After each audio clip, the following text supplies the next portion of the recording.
Hello friends, আশা করি আপনারা সবাই ভালো আছেন। জিরো ডিগ্রি টিম হাউসের পক্ষ থেকে আপনাদের সবাইকে স্বাগতম জানাচ্ছি। আজকে যে বিষয়টা নিয়ে আপনার সাথে আলোচনা করব সেটা হচ্ছে একটা জায়গা থেকে, অর্থাৎ আপনি এখন বর্তমানে যেই চাকরিতে আছেন সেখান থেকে যদি আপনি অন্য কোথাও চেঞ্জ করতে চান, তাহলে আপনার কোন বিষয়গুলোর মধ্যে মূলত আপনার ফোকাস করা উচিত। তো আজকের টপিকটা হচ্ছে যে before job changes please see below and take right decision. অর্থাৎ আপনি জব চেঞ্জ করার আগে আজকে যে বিষয়গুলো আলোচনা করবো সেটা আপনার সাথে একটু মিলিয়ে দেখবেন এবং আপনি আপনার সঠিক সিদ্ধান্তটি নেবেন। আশা করি এটা আপনাদের জবের ক্ষেত্রে উপকার লাগবে।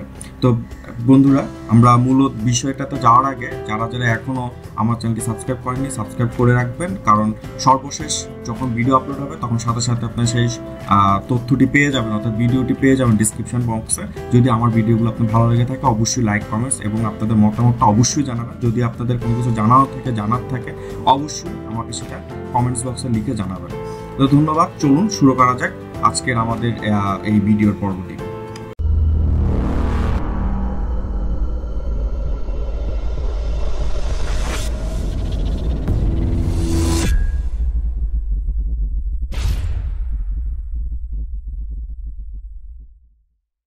তো বেসিক্যালি আমরা যেটা জানি যে একটা জব চেঞ্জ করার আগে আসলে আমরা কেন জবগুলো আমরা চেঞ্জ করি, আমাদের সেই বিষয়টা আগে জানা দরকার। যে জব সুইচ করার আগে কেন একটা এমপ্লয়ি একটা কোম্পানি থেকে জবটা সুইচ করে। আমি আবারও সবাইকে বলছি, আজকের ভিডিওটা মোটামুটি একটু ইম্পর্ট্যান্ট, আপনারা সবাই প্রথম থেকে শেষ পর্যন্ত সেটা দেখার চেষ্টা করবেন।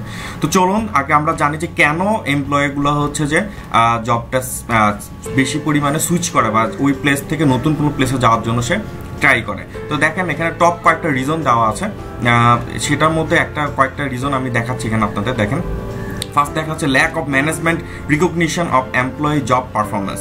অর্থাৎ ম্যানেজমেন্ট যারা আছে তারা হচ্ছে আপনি যে পারফরমেন্সটা করতেছেন সেটা হয়তো বা তারা ঠিকমতো তারা নিতে পারতেছে না, অথবা সেটা তারা ঠিকমতো আপনার কাজে স্বীকৃতি দিচ্ছে না, যার কারণে আপনি পারফর্ম করার পরেও হয়তো বা আপনি মনে করতেছেন যে আমি যে কাজটা করতেছি সেই কাজটার জন্য কোম্পানি হচ্ছে আমাকে ঠিকমতো আমাকে আমার সামর্থ্য অনুসারে হচ্ছে আমাকে সেই প্রাপ্য সম্মানটা দিচ্ছে না। সেক্ষেত্রে আপনার হয়তোবা এখানে একটা ব্যাপার হয়ে দাঁড়াতে পারে জব চেঞ্জ করার জন্য। আরেকটা যেটা থাকে, দেখেন এখানে আরেকটা আছে হচ্ছে রিলেশনশিপস উইথ কোয়ার্কার্স। অর্থাৎ আপনার যারা কলিগ আছে বা আপনার যারা বস আছে তাদের সাথে হয়তোবা আপনার মনোমালিন্য সৃষ্টি হয়েছে, অথবা তাদের সাথে আপনার বোঝাপড়ার বা আন্ডারস্ট্যান্ডিংটা ঠিক মতো হচ্ছে না। এই কারণে কিন্তু অনেক সময় অনেকে জবটা চেঞ্জ করে। তারপর দেখেন এখানে আছে board and unchallenged by the work itself. আপনি এখন বর্তমানে যে কাজটা করতেছেন সেটা হয়তো আপনার কাজের সাথে সঙ্গতিপূর্ণ না, অথবা আপনি যেই ধরনের কাজটা চাচ্ছেন সেটা আপনি পাচ্ছেন না, যার কারণে হচ্ছে যে এবং আপনার কাছে এটা চ্যালেঞ্জিং মনে হচ্ছে না, যে এটা করলে আপনি হয়তো গ্রোয়িং আপ করতে পারেন, নাও করতে পারেন। সেক্ষেত্রে কিন্তু তখন অনেকেই তার নিজে গ্রো আপ করার জন্য এবং হচ্ছে আরেকটু ভালো চ্যালেঞ্জ নেওয়ার জন্য কিন্তু তারা জব চেঞ্জ করতে চেষ্টা করে। ওকে, 4 নম্বর একটা কারণ এখানে আপনারা দেখতে পারতেছেন, the lack of contribution of their work to the organisation business goal. অর্থাৎ আপনি যে আপনাদের বিজনেস গোল, আপনাদের কোম্পানির যে বিজনেস গোলটা আছে সেটার মধ্যে আপনি কন্ট্রিবিউশনটা আপনি ঠিকমতো হয়তো রাখতে পারতেছেন না। আপনার যে পজিশন সেই পজিশন থেকে আপনি রাখতে পারতেছেন না, বাট আপনাকে যে কাজটা দেওয়া হচ্ছে আপনি সেটা করতেছেন, বাট আপনি নিজে থেকে স্যাটিসফাইড না। সেক্ষেত্রে কিন্তু আপনি সেটা হইতেছে যে আপনি কিন্তু তখন আর আপনি এটাকে অ্যাকসেপ্ট করতেছেন না, আপনি চাচ্ছেন তখন নতুন কোনো অপরচুনিটিতে যাওয়ার জন্য। আরেকটা জিনিস দেখেন, সবার নিচে দ্য ব্যালেন্স। অর্থাৎ সব কিছুতে যদি আপনি স্যাটিসফ্যাকশন, আপনার এনভায়রনমেন্ট, আপনার জব স্যালারি, আপনার অর্গানাইজেশনের যে আপনার ওরিয়েন্টেশন যে গোল এবং হচ্ছে আপনার ক্যারিয়ার গোল সেটা যদি ম্যাচ না করে অবভিয়াসলি আপনি কিন্তু চাকরি থেকে আর থাকতে চাবেন না, আপনি তখন একটা নতুন চাকরি যাবেন। তো চলুন জানা যাওয়া যাক যে একটা নতুন চাকরিতে যাওয়ার আগে আপনার কি কি বিষয়গুলো একটু ফোকাস করা উচিত। তো দেখেন, আমাদের বিফোর চেঞ্জের আগে আসলে আমাদের কি চিন্তা করা উচিত। প্রথম যেটা চিন্তা করতে হবে, আর ইউ প্রিপেয়ার্ড মেন্টালি? আপনি কি সত্যিকারই মানসিকভাবে প্রস্তুত আপনার চাকরিতে যাওয়ার জন্য? যদি থাকেন আপনি, তাহলে আপনি অবশ্যই চেষ্টা করতে পারেন। এবং তারপরে যেটা দেখবো সেটা হচ্ছে, are you ready to take new challenge? আপনি যদি মেন্টালি প্রিপেয়ার থাকেন, আপনি যদি নিউ চ্যালেঞ্জ অর্থাৎ আরেকটা যে প্রতিষ্ঠানে যাবেন সেটা তো অবশ্যই আপনি একটু ভালো পজিশনে বা আপনার মন মতো যেতে যাচ্ছেন, সেখানে কি গিয়ে আপনি নতুন চ্যালেঞ্জটা আপনি নিতে পারবেন?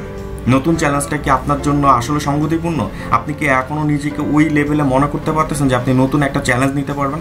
তাহলে আপনি আপনার নিজের দিক থেকে সেটা ভেবে দেখুন। তারপর আমরা যাবো যে আরেকটা জিনিস, সেটা হচ্ছে যে why you want to change the job? Only for salary or position or else? আপনি কেন জবটা চেঞ্জ করতে চাচ্ছেন? শুধু আপনার স্যালারি বাড়ার জন্য, অথবা আপনার পজিশন ক্রিয়েট করার জন্য, নাকি অন্য কিছু? এটা একটু ভাবুন।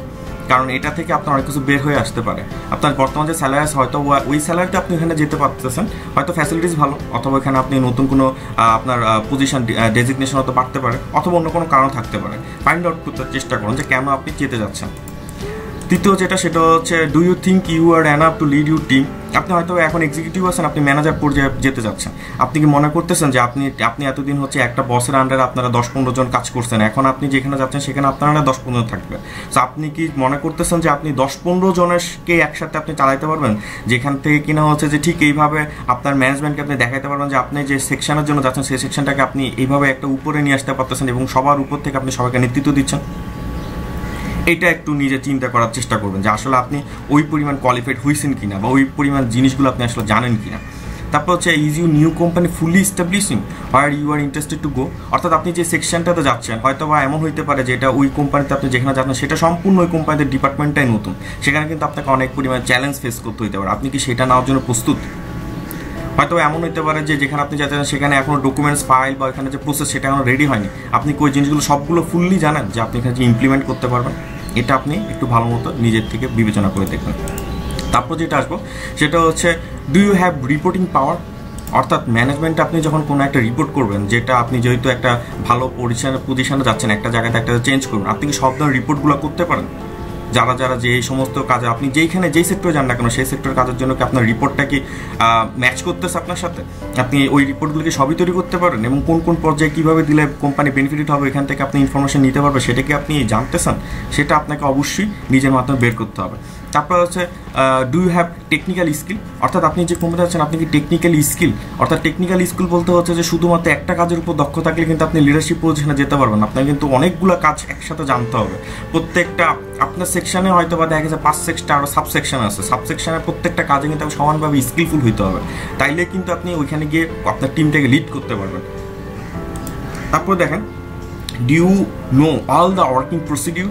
অর্থাৎ আপনি যে সেকশন আছেন সেই সেকশন সবগুলো প্রসিডিউর সম্পর্কে আপনার ভালো মতো জানা আছে, তাহলে কিন্তু আপনি আপনার কাজের দিক থেকে সেফ থাকবেন।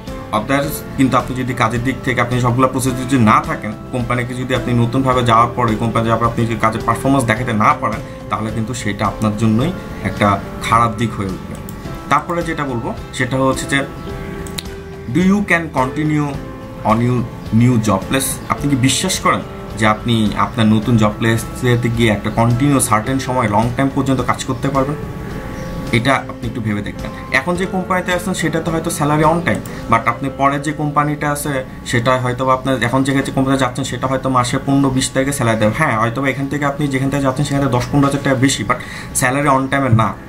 স্যালারি অন টাইমে যদি না হয় আপনার অবশ্যই আর্থিকভাবে আপনি বিভিন্ন দিক থেকে ক্ষতিগ্রস্ত হইতে পারেন, সেটাও আপনার মাথায় রাখতে হবে। শুধুমাত্র পজিশন অথবা স্যালারির জন্য গিয়ে লাভ নেই যদি আপনি এখানে কাজে স্যাটিসফাইড না হইতে পারেন, যদি জব এনভায়রনমেন্টটা আপনার মেন্টালি সাপোর্ট না করে।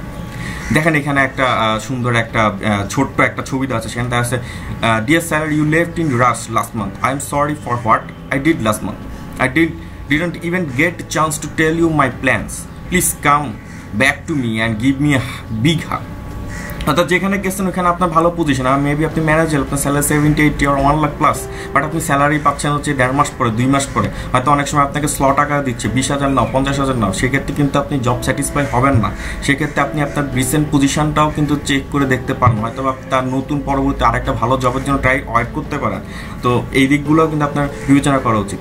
বাই দ্য ওয়ে, মাঝখানে একটু বলে রাখি, যারা এখন পর্যন্ত চ্যানেলটি সাবস্ক্রাইব করেনি অবশ্যই চ্যানেলটি সাবস্ক্রাইব করে রাখবেন, কারণ পরবর্তী ভালো নেক্সট ভিডিওগুলো কিন্তু সাবস্ক্রাইব করে রাখলে আপনার ফোনে সরাসরি নোটিফিকেশনে চলে আসবে। তো চলেন পরবর্তীতে কি আছে।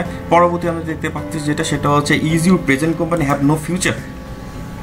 আপনি এখন যে কোম্পানিতে আছেন সেই কোম্পানির থেকে আপনার কোনো ফিউচার নাই। যাওয়ার আগে একটু ভেবে দেখুন, হয়তো এখন যে স্যালারিতে যাচ্ছেন 1 বছর পর হয়তো সেই স্যালারিটা আপনি এই কোম্পানিতে পাচ্ছেন।